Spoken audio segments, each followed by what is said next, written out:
பிரித்தானியாவில் சுகாதார சேவை செயலியை மேம்படுத்தி நோயாளிகளுக்கு ஆன்லைன் மருத்துவமனை வசதியை வழங்க அரசாங்கம் திட்டமிட்டுள்ளது.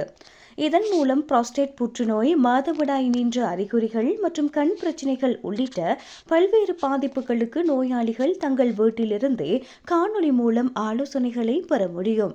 காத்திருப்பு பட்டியலை குறைக்கவும் சிகிச்சைகளை விரைவுபடுத்தவும் இந்த புதிய முயற்சி அறிமுகப்படுத்தப்பட உள்ளது. இதுபோன்ற டிஜிட்டல் வசதிகள் மருத்துவ சேவையை எளிதாக்கும் அதே வேளையில் நேரடி பரிசோதனைகள் மற்றும் ஸ்கேன் வசதிகள் தொடர்ந்து அருகிலுள்ள மையங்களில் வழங்கப்படும்.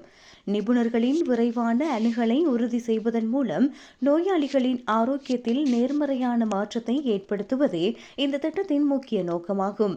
இதற்காக நோயாளிகள் செயலி மூலம் தங்களுக்கு தேவையான மருத்துவர்களை தேர்ந்தெடுத்து ஆலோசனைகளை பெற அனுமதிக்கப்படுவார்கள்.